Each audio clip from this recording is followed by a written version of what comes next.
I'm going to show you how to change out a flow switch without changing the whole thing.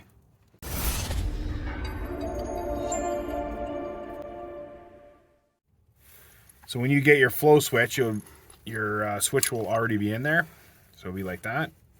So you can take it out, make sure there's Teflon tape on it. Normally when you buy these, there's no Teflon tape. So locate your flow switch. We're going to unplug it. Make sure the power's off.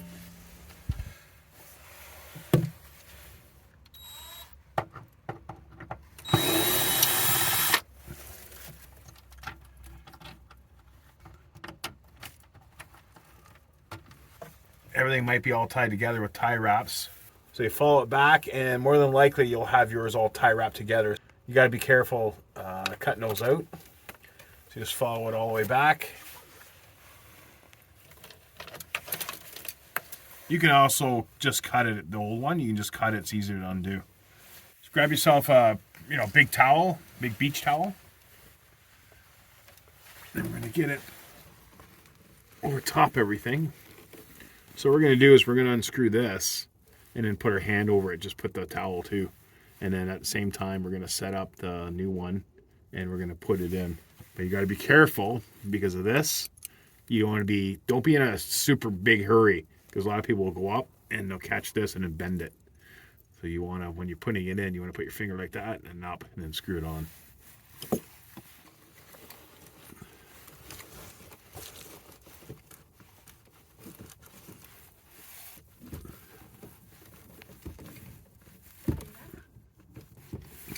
Just before you get it off, we're gonna put my hands right behind it.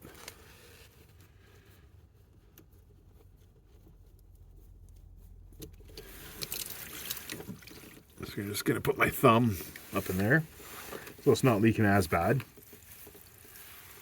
Here, we've got the new one. So we're gonna close that up. Like, don't be in a hurry. Okay. To get it going. Okay, you can just put that towel down. Just screw it as much as you can by hand because you can see the leaking. And we got to get it up pretty high, but without breaking this. So Teflon tape, I use the really cheap stuff, so I had to go around like 6 times, but normally you go around 3 times. And if it's really thin, put it around a couple times. So you don't want it too thick, because then if you try to tighten this, it's just going to crack the T.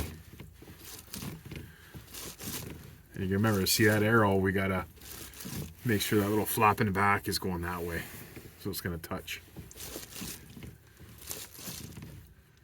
So we get it up high enough. Might be too high. One more time, I think.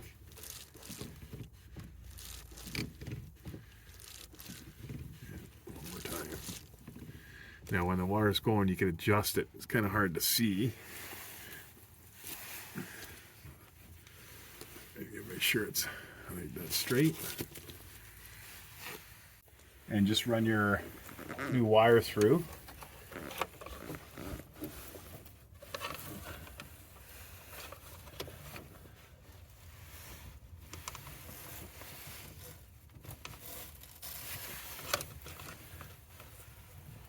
These back in the groove.